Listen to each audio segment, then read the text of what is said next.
Hey folks, welcome back. In this video, we will see what Python Anywhere looks like. In order to do that, we will have to log into Python Anywhere.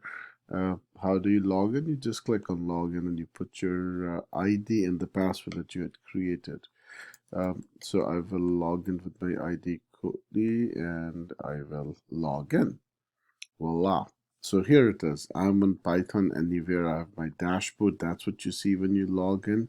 There are consoles. You can create a new console. There's some idea of notebook. In future, you can create web apps. They're files. Files is what we're going to play with for the most of the time.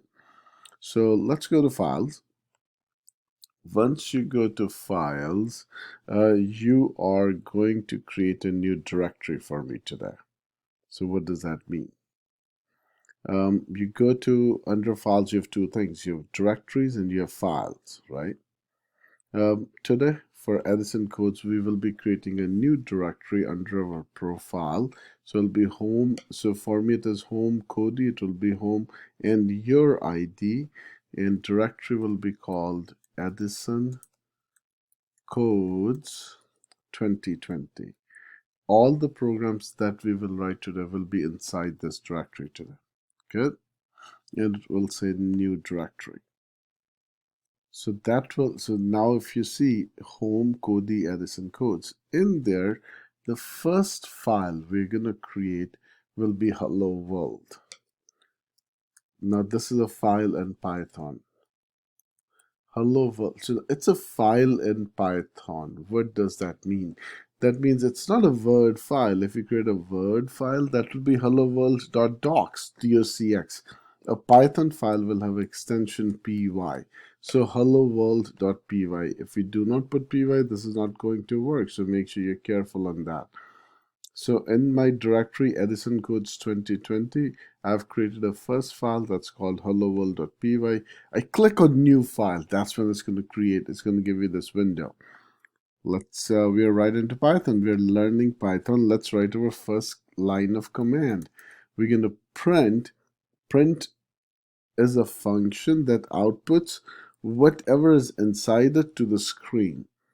But in order to put anything inside the print function, it needs double quotes. So we're going to say, hey, welcome to Python. Welcome to Edison codes. Welcome to Edison codes 2020. We can say that. We're going to close our double quotes, right? So anything that goes inside this function must include double quotes. It's called a string kind of information. We will worry about that later. But for now, anything that goes inside the print should be in double quotes. There'll be more things in the future that I'll change that idea. How can I put other things inside the print function? We'll do that. Now let's save this and see what happens. What does this function do? Now, one thing I'm going to warn you again about. In Python Anywhere, it does not auto-save your work.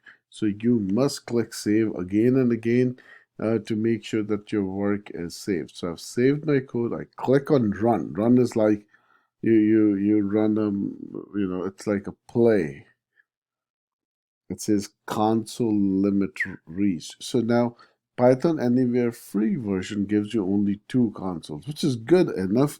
All you need to do is kill some consoles. You go back there, you say you kill one of your consoles or both of your consoles, right? And go right back in. So, but how do I go right back in? I can click on files. I can click on Python Anywhere, either one of those.